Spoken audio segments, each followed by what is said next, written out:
What's up, everybody, and welcome to ITG Daily, the show that brings you the hottest in gaming news. I'm Drew Bosley. You can find me on Twitter at ArtisticGamer28, and that's the one, the only Scott Savage. You can find him on Twitter at Savage. Scotty, what's happening, brother? Oh, man, I'm glad to get back into it. Oh, man, yeah, absolutely. You know, a little bit of time off feels a little weird, doesn't it? Yeah, it certainly does. Anytime we're not doing this, talking about games, it's kind of a strange day. I know, I kind of miss it. It's like, oh, I need to get my fix, right? You gotta got that addiction going on. I gotta get that craving fulfilled, and it's all here about talking about all the latest in games, dude. Coming up in today's show, well, was this week's State of Play just leaked? We're gonna be talking about that. Alan Wake Remastered listing was leaked as well, dude. 2 leaks in the same show. Wow, that's what a start to the week already. When it's only Tuesday, Wednesday, something like that. Man, I can't keep up anymore. And then, of course, GTA mods.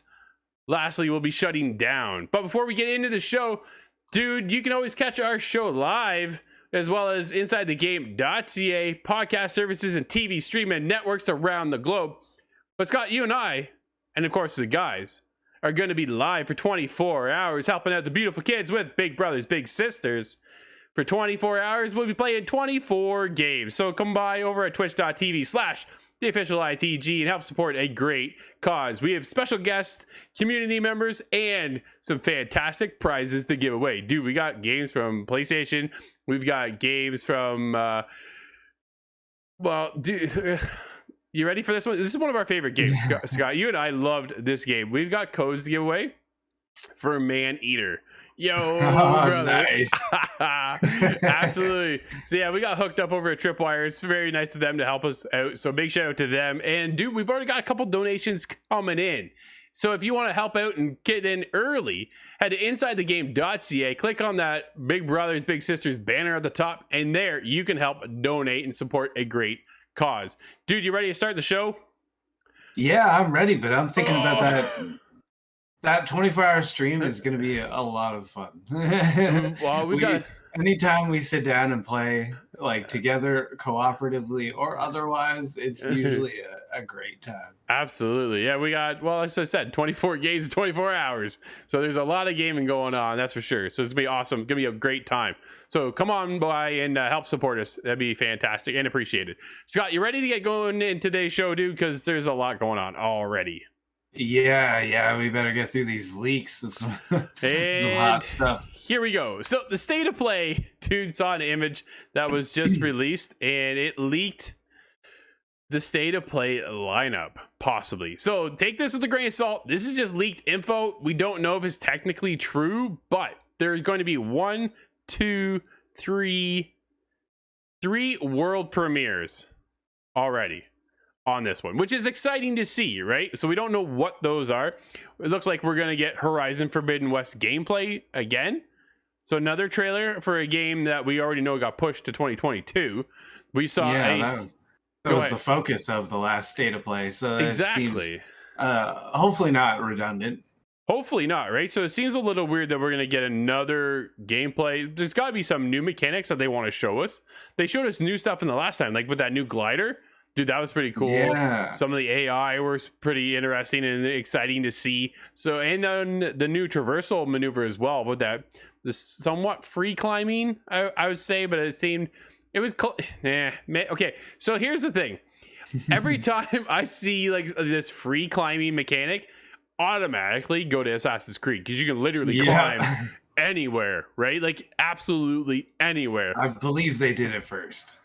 Absolutely, and they did it right. That's the thing, dude. You can literally go right now in Odyssey, Origins, and Valhalla. You just up the wall and away you go. It doesn't matter what surface it is, you can climb it, right? Which is very exciting and very freeing in a sense that you're able to go wherever you please.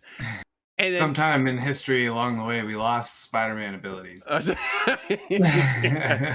right. But here, when we get into other games like Ghost of Tsushima, for example, there's certain points where you can climb on, and then other parts you can't. Now, just like after coming from Assassin's Creed, I just want to be able to climb up a wall or a ledge or whatever. If you add in a climbing mechanic, then it should feel at least smooth. And to me, with Ghost of Tsushima, it's one of the drawbacks within the game because it feels clunky. It doesn't feel as smooth as I want. There's a ledge. You see where the ledge is, and then sometimes it works, and sometimes your character's almost like Jin's like almost bobbing, trying to get to the next. The Assassin's Creed effect is so real. I remember when after playing the first and second game a lot, I cleaned right through it.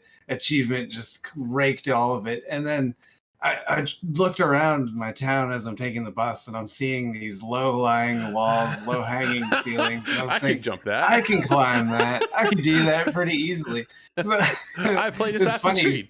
That does, yeah, I know exactly how to do that. I've done it 100 times, but it's funny because like that effect, you see that in other games, and now we have an elevated standard. Absolutely. So when they showcased the last demo here for Horizon Forbidden West, we saw highlighted points of where you could like latch onto and climb, and it seemed really smooth within the game. So, you know, fingers crossed and high hopes that it has that same fluid expectations we're kind of hoping for when we come off of Assassin's Creed. So we'll see what happens there. There's a couple other things here. Gran Turismo 7, a trailer, which, okay, that's cool. Some people are definitely going to be excited for that one. Dude, Abandoned is on here. And I don't think that's going to be it's vanquishing. That's oh man, really? I guess that confirms that it is indeed a project. I guess so, right? So we'll see what happens. Yoshinori is on here as well. It said that one's welcoming a world premiere. I was talking to Northern Nerdcast about this leak actually, and he says Yoshinori is actually from Square Enix. So he's kind of expecting a Final Fantasy spin. Maybe we'll get something new out of the world of Final Fantasy. We know they're working on another title. We'll see what happens. Or is this the world premiere of the next part 2 of the Final Fantasy VII remake, Scott? Oh, it could be. I guess so. Yeah, it's been in discussion for so long that I thought we were past trailers for that. But if it has any sort of release date, then that would be very pertinent. So we're going to get a world premiere of Abandoned, and then we're going to get a developer interview from Abandoned. So from Hassan, with who works at the Abandoned Blue Box. Okay, I was going to say, if the lights come on and it's Kojima, I'm doing a backflip on camera.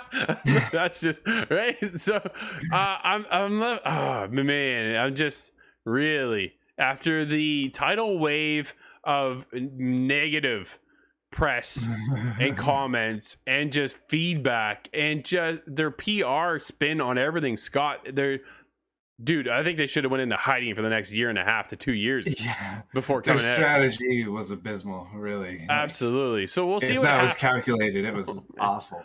I hope that is not there. I really do hope that's just, this is a misguided leak. Is kind of at this point. Once I saw that, I was like, oh no, don't do it. No. Blue Point and PlayStation Studios. It sounds like that is a purchase by PlayStation, which makes a lot of sense. I think if they're not already purchased, you might need to correct me on that one. But I kind of thought they were already purchased. So this has got to be some game announcement that they're working on, right? What is Blue Point working on? If they could work on their own game, like they remaster, they're known for their remasters because they're incredible at what they do. But if they had their own vision of their own game, man, I'd be behind that to see what they come up with as well. Especially with the different kinds of things they've seen in their work, their direct line of work. So that would be exactly the kind of studio that could mix and match those kind of pieces together to come up with something cool. Yeah. If that's indeed some sort of a project self-startup IP, that's a big news topic. But yeah. And then when exactly is this State of Play supposed to air? This Thursday. Okay. So it's just, it's not that far away, man. Like tomorrow. So no, definitely cool, right? It's gonna be awesome. So from there we get a PS Plus update. What? Okay, like new games, or we get a new format of what we're getting in for? What services are they gonna add? Because we've been talking about it over the last little while, what could they do? Can they roll in PS Now? Or are they going to roll in some kind of other service? Or what are they going to do to compete with Game Pass and this, that, and the other, right? So I'm curious to see. There's a lot of development space. Absolutely. And then they're going to end it off, Scott. Well, before they quite end off, the last trailer will be a God of War Ragnarok reveal. Oh, man. That'd be pretty cool. But again, take this with a grain of salt. This is just an image that got blasted everywhere on the internet, and we're definitely kind of speculating if this is true or not. It seems pretty legit, though, Scott. Don't you think? This photo is quite convincing, but I worry because I could create something that looks like that. Yep, sure can. But time will tell, and it's so short before that it will be revealed, true or not, that it seems kind of pointless to fake that, in my opinion. This could be completely wrong, right? Like, it's just one of those things. It's just it's made its way around, so we'll see what happens. But there's only another day away before we find out, which is awesome. And I cannot wait to watch this thing. It's 40 minutes long, and I'm pumped. So I was kind of disappointed that this leaked, honestly. Like, someone put this out there. I'm like, oh, really? Like, I was looking for that hype, but doing what we do, this is what we do. So here we go. We covered it. Yeah, it's hard to avoid news when you're not looking for it. Exactly. Yeah, and dude, let's get on to more leaked information, which is just, again, speculations here, but this could be true. Alan Wake Remastered listing leaked, reportedly launching October 5th.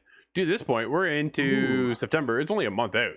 So yeah, that's very soon for something to just be revealed like that. Absolutely. The Taiwanese retailer Rakuten, is that right? I'm going to go Rakuten, something like that, has listed Remedy Entertainment's Alan Wake Remastered for PlayStation 4, PlayStation 5, and Xbox on its site. The listing says it will launch on October 5th. Since the listing also notes Xbox in general, the presumability means players will receive both Xbox One and Xbox Series versions, while PS4 and PS5 versions will be separate. Oh, really?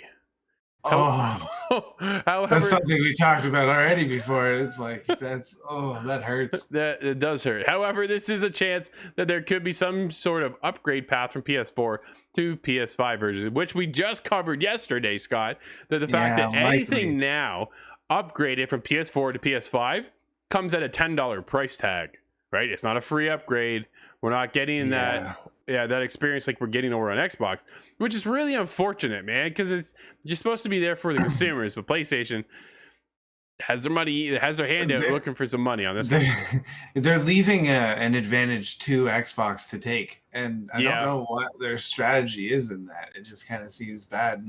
And you could argue that $10 is not a lot, so it's you could just chip that in later on down the road. But at the same time, that'll be, I bet you, $1 billion that they'll accrue that way in no time at all. That's just it, dude. $10 for me, $10 from you. And how many people are on PlayStation? Like over 100 million right now on PS4, right? So if you can find a PS5 and eventually upgrade, because again, we talked about that shortage yesterday, unfortunately. But man, not much other information can be gathered from the listing about Alan Wake Remastered, but the original game had 2 DLC add-ons called The Signal and The Rider.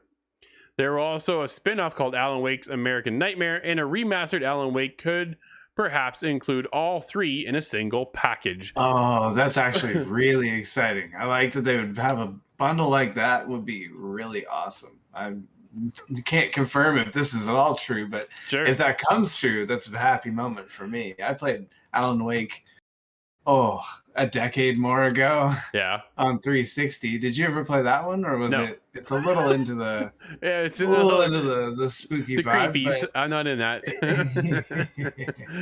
I passed on that. Dude, do you think this is to get them then, if they do release this remastered, are they prepping for another edition in the world of Alan Wake?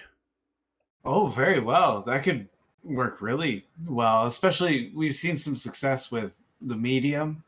So that kind of tells me that there's an interest in that kind of game where it doesn't have to be, gunfights and explosions.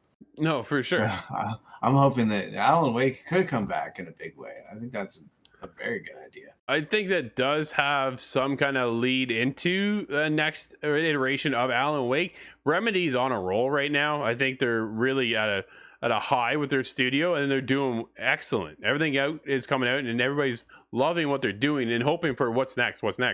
And I think if they bring back a beloved franchise like Alan Wake, I think they're going to hit home with older generations who have played those Am games. I an old people? No, well, you know what I mean, right? Those of us who are a bit older who played those originals, but yet get the new generation in there who's never played them but have heard about them at the same time, right? So it allows them to get into both sides. So that's, I think, cool and a good opportunity for them. We'll see if that happens. Dude, I got some more unfortunate news though after some leaks, and now a huge GTA mod shut down due to increasing hostility.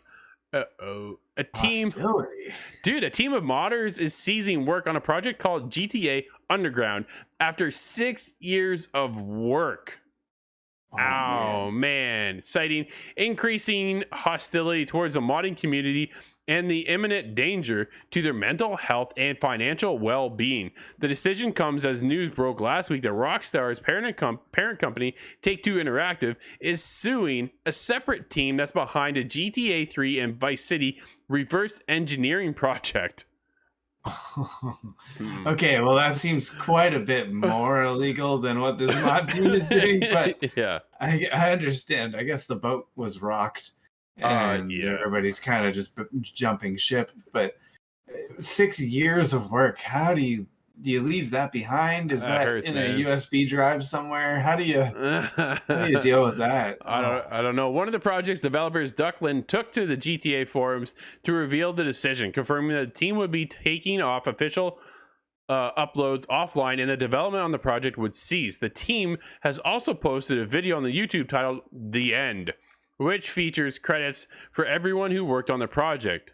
Quote, due to the increasing hostility towards the modding community and imminent danger to our mental and financial well-being, we sadly announce that we are officially ceasing the development of GTA Underground and will be shortly taking all official uploads offline, the developer explains. Quote, we would like to thank the community for the immense support they've given us for the past years and our talented modding team for the increased work, dedication, and great times we had together. Dude, the pitch behind GTA Underground was simple yet ambitious. It was a mod of GTA San Andreas that branched into maps that included GTA 3 and Vice City, as well as other Rockstar games like Manhunt, Manhunt 2, and Bully. Yo, that would have been sick. Bully was in there. That is really awesome. This is why the modding community needs to be respected. Yeah, no, absolutely. I couldn't do it, not at all, man. I ain't got a clue how to do that stuff, but that is incredible. That's usually it's usually somebody's labor of love. Like there's no way you spend that amount of time on a game and it's not, a wonder in your eyes already. No, absolutely. Yeah, it's too bad that they have to get this way. The hostility towards the modding community, that's disappointing to hear, right? Yeah. There's a team here working on a passion project of their own, and now, so what I've also read in the article, which I didn't include in the article, is that they're actually looking at, some of them are looking to form their own studio and start creating their own game. So. Oh, okay. Well, that's right. That's kind of, I think that's the end of the evolutionary tree on a modder. Yeah. When they evolve to a certain point where a company picks them up, or they just create a company themselves. Well, exactly, right? We saw Arma and then PUBG come across, and then what else we get? Like Left 4 Dead, right? Like the modding community can definitely expand and grow and turn into their own studio easily. So hopefully, fingers crossed, best of luck to them, and we'll see if they announce a new studio and something can come from it. It'd be cool. Dude, it's a free weekend for Rainbow Six Siege with the Crystal Guards launch. You'll be able to play the Rainbow Six Siege free weekend on PC, across Steam, Epic, and Ubisoft Connect. Free access will be available starting on Thursday, September 9th. So there you go. Oh, it's open season, is it? Yeah. Welcome, newbies. You're dead. Yeah, I'm pretty excited, man. To be honest, I'm excited to see the new season is finally here. I was checking it out earlier, and it looks pretty cool. Osa, the new operator, is there. She's an attacker with carrying a shield. A little different than I really want to see how that works out. I've seen you online a couple times and I haven't jumped in, but I've been really curious. You gotta join. I'm on all the changes. time, man. I'm on all the time. Yeah, you should definitely party up and hit us up. We're on. That's what I said. We're on all the time. So just hit us up, everybody. It's a good time, and there are definitely some irritating times, but welcome to online competitive play. Yeah, that's just playing video games in the 21st century. I'm afraid so, but. Dude, we got a unfortunate news. One of the key engineers behind God of War's Leviathan Axe has passed away. George Mall, a former gameplay engineer at Sony Santa Monica Studio, who's credited for the handling behind God of War's Leviathan Axe and Blades of Chaos, sadly passed away last Thursday. Our hearts are out to his family, and it's sad to lose such a beloved person within our industry, and it's tough to everybody over there in the team as well. Losing somebody's hard, and it's never easy. But no, and being in the public eye it just amplifies it all, really. Absolutely, that's unfortunate. But let's move on, my friend, to some other news, because Don't Nod is adopting the permanent work from home policy. I kid you not. This is cool. this is last year's memes coming true. Nobody wants to go back to the office ever again. Nobody, man. Twin Mirror and Tell Me Why Studio will let all employees choose whether they want to go into the office or work remotely. Don't Nod is the latest. Yeah, there's one person sitting in the studio by themselves. Anybody? Don't Nod is the latest studio to embrace a permanent work from home policy. The developer of Twin Mirror and Tell Me Why announced earlier today. The company said it will allow employees at its Paris and Montreal offices to decide whether they would like to work from home or work on site with an annual allotment of remote working days. Dude, this is cool. This is now. Honestly, this is the future. Like, let's be honest. Indies have been doing this now for years.